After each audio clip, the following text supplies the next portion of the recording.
This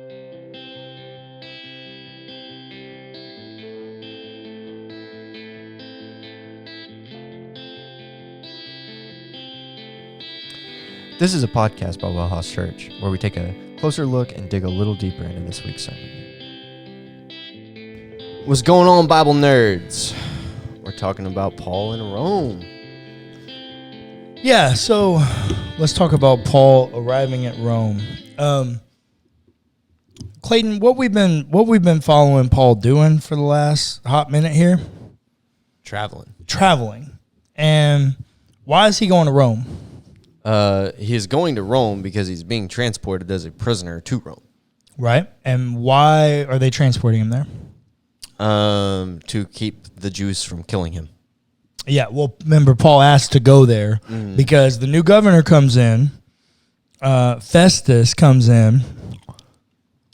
Festus or Felix, one of them. I get them mixed up in what the order was. But one of them comes in 2 years later, and he gives Paul an option. I can oversee this, and I can try your case in Jerusalem, or what do you want to do? And Paul says, I want to go to the emperor. I want my trial before the emperor. So they start moving him over there. And so it's the Roman Empire. Where's the capital of the Roman Empire? Italy. And specifically in Rome. So Paul has been headed to Rome for this entire time, literally awaiting everything that is coming to him. And he has no idea what it is, right? Mm-hmm. And so they've been traveling, and traveling in the ancient world is very difficult by sea, and they end up with a shipwreck in the island of Malta. And then picking up in verse 11, this is what the text says. 3 months later, 3 months later, we set sail. That's a long time. Yeah. That's They stayed in Malta for a hot minute. Yeah, that's a whole quarter of a year. Yeah. Right, if you think about it, you got 12 months in a year. That's a whole quarter of a year. So they wait 3 months, and they set sail on a ship that had wintered at the island, an Alexandrian ship with the twin brothers as its figurehead. So they end up getting on this ship that is parked at Malta for the winter. So they got to wait for winter to die down so they can all sail together. And this apparently is a ship from Egypt, from Alexandria. Mm-hmm. Any particular reason why you think that might be an important notation? Well, because Alexandria was like kind of a cultural, educational kind of hotspot. Mm-hmm. I don't know why the twin brothers and who the twin brothers are and why that's important. It's not really that important. It's just a marker of the ancient world. To us contemporary people, it's not that important. Okay. But the Alexandrian ship, it's a hotspot. Well, I think the other reason that it might be important to note is, what life is Paul living right now? The life of a prisoner. And he's in prison for something that's racially charged. Jews against him. Mm-hmm. Now, not racial in that, that he's not a Jew, but racial in that it is a sect of the Roman Empire that is upset with him. I don't think it's coincidence that Luke chose to note this, because he didn't have to, right? Yeah. He could have just said, yeah, we got on the ship and we started sailing again, and it was a great time. But he chose to point this out. I think it's the Egypt connection, that this is a former oppressor of the Jews that is now an assistance to someone that's being harmed and oppressed by the Jews. Yeah. I think it's literally like a ship of liberation in the metaphor, the storytelling that Luke is providing to us, showing us, dropping all these little, like our contemporary people, we might call them Easter eggs in the story, right? All these little nuggets that he can find, talking about Paul as a typology of the person in pursuit of liberation in the name of Jesus. And unfortunately, it's the religious institution that's oppressing Paul, right? And so I think the Alexandrian connection is to remind you of the Egypt connection so that you get the liberation kind of vein as we're moving forward. And then we get some really boring text about literally the map they took. The text says, we put in at Syracuse and stayed there for 3 days. Then we weighed anchor and came to Rhegium. After 1 day there, a south wind sprang up, and on the second day we came to Puteoli. There we found believers and were invited to stay with them for 7 days, and so we came to Rome. So you got literally like a nautical map, and like how long they stayed some places, did some things, all this kind of stuff. There's really nothing super special here. They just went to Rome. But the special thing, I think, is the text says, there we found believers. Clayton, tell me what you think. There we found believers and were invited to stay with them for 7 days. And so we came to Rome. It seems like there's another trend going here of hospitality from the Maltan people. But now it's not the people of Malta. It's not the natives. Now they're believers. Oh, so what is it? It's a built-in network of hospitality. It's a worldwide network of hospitality. Yeah. Which, let's think about this for a hot minute, okay? If you're traveling in a strange place you don't know, wouldn't it be kind of nice to just have like a universal sign of like, oh, hey, I'm willing to help you? We have that built-in network now. It's not always worldwide. Sometimes it is.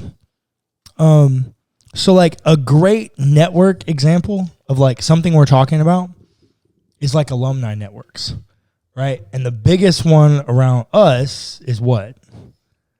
Texas A&M in that stupid ring. It's not stupid. It's not stupid. But everybody that wears that ring, if any Aggie sees that ring, you're instantaneously in the club. Yeah. It's just like, friends. It is cultish like. Yeah, no, it is. And there's a big Aggie pride. Well, and Aggies give Aggies jobs. Yeah. Like Aggies help Aggies. Like these networks help each other. Yeah. Another example of this that would be more worldwide instead of Aggie, right? There are Aggie alumni that have moved on and went elsewhere. But like as far as an actual worldwide built-in network, can you think of one? The Freemasons. They are a worldwide fraternity of young men. Not of young men, of men. Well, of men, but it started as like they recruit young men, and they're just a fraternity. That's how they market themselves. Fifth. Plead the fifth. Fifth. Yeah. Remember also that is a thing that's happening in Malta now. What, the Masons? I mean, there's huge Templar influence there. And wait, you're making some kind of connection between the Templars and the Masons? Bro, go read the Masonic Bible. Have you? I've read pieces of it. Yeah. They talk about the Templars. The Templars are their higher order. Maybe I need to do some more. I studied the Masons in college. I don't remember this. Maybe I need to do some more reading on my Templar history and my Mason history. But yeah, continue. Yeah, the whole point I'm trying to make is that everyone's looking for this network of connection or hospitality, and they're creating it in certain ways. And here we get a biblical example where Paul and Luke, as he's writing Acts, are highlighting the ways in which these believers become a network of hospitality for one another, a care network. Mm-hmm. And because when you come to stay with someone, what does that mean? You live in there. You live in there. They feeding you. Like, Paul's a prisoner. He don't have any money. They are literally... They're providing. They are providing every need for Paul in that moment.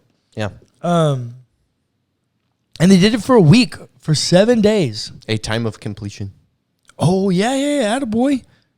Do you want to say more about that? I mean, it is just a period of time that is like they met Paul's needs until they no longer needed to meet Paul's needs. Yeah. For a time of completion. Right. And they met his needs to completion. Yeah. And that's why the next sentence says, and so we came to Rome. Yeah. Because Paul was completely cared for while in their care.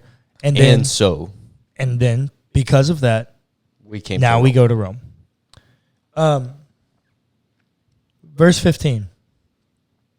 The believers from there. Interesting. The believers from there, when they heard of us, came as far as the Forum of Appius and 3 taverns to meet us. On seeing them, Paul thanked God and took courage.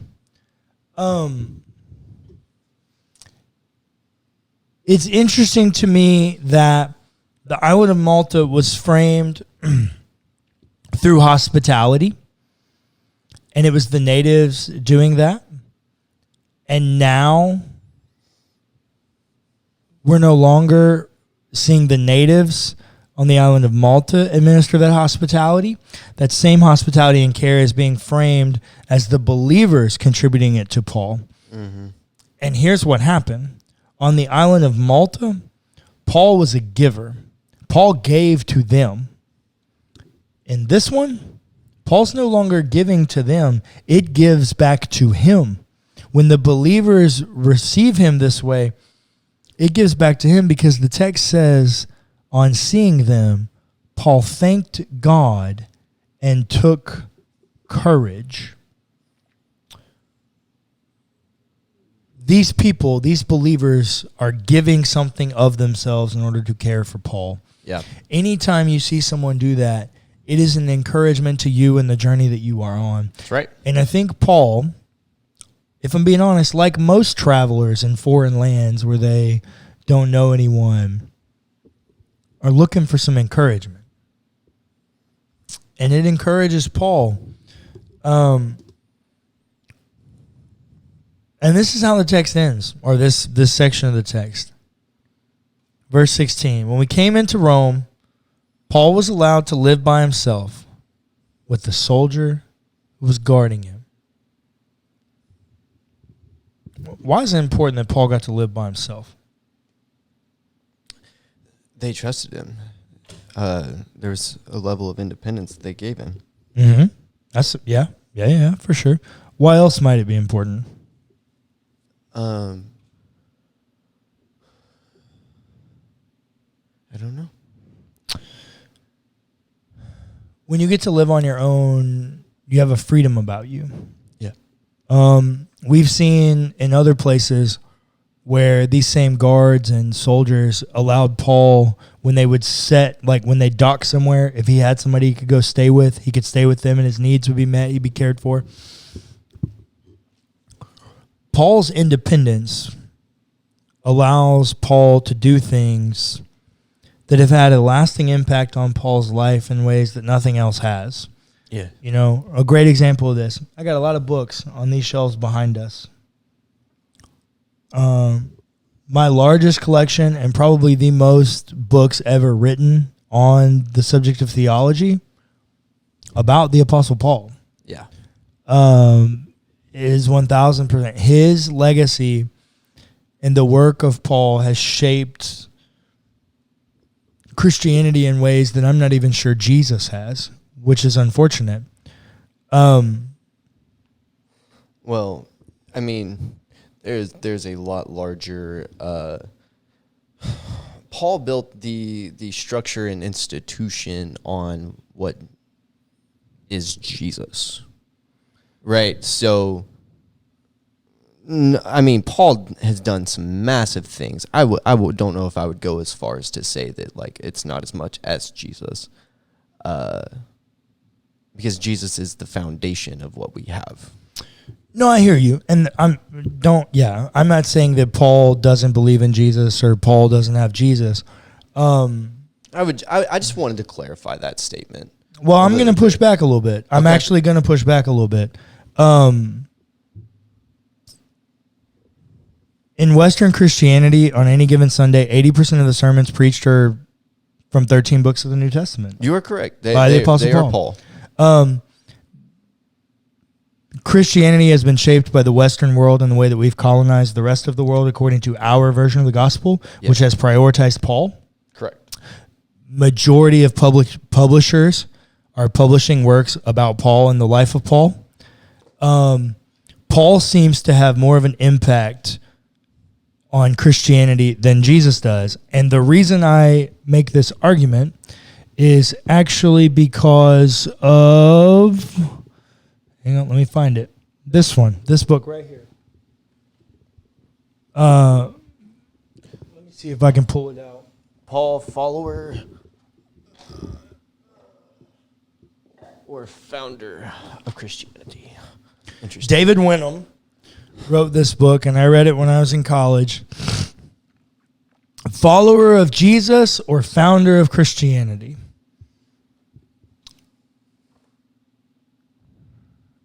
He's both. Let me say, to your point, he's both. They're not mutually exclusive. Yeah.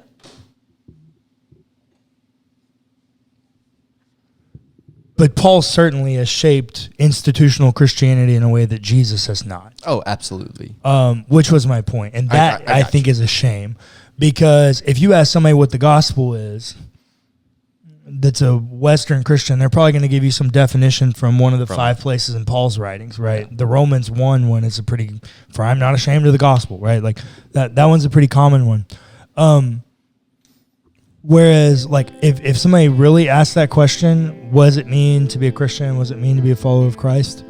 What is the gospel? I really wish they'd answer with an answer of Jesus, which is to love God and love people. Yeah. That's the network that I think Luke is asking Christians to provide for other Christians and people. I think I agree. Is one where we love God and love people.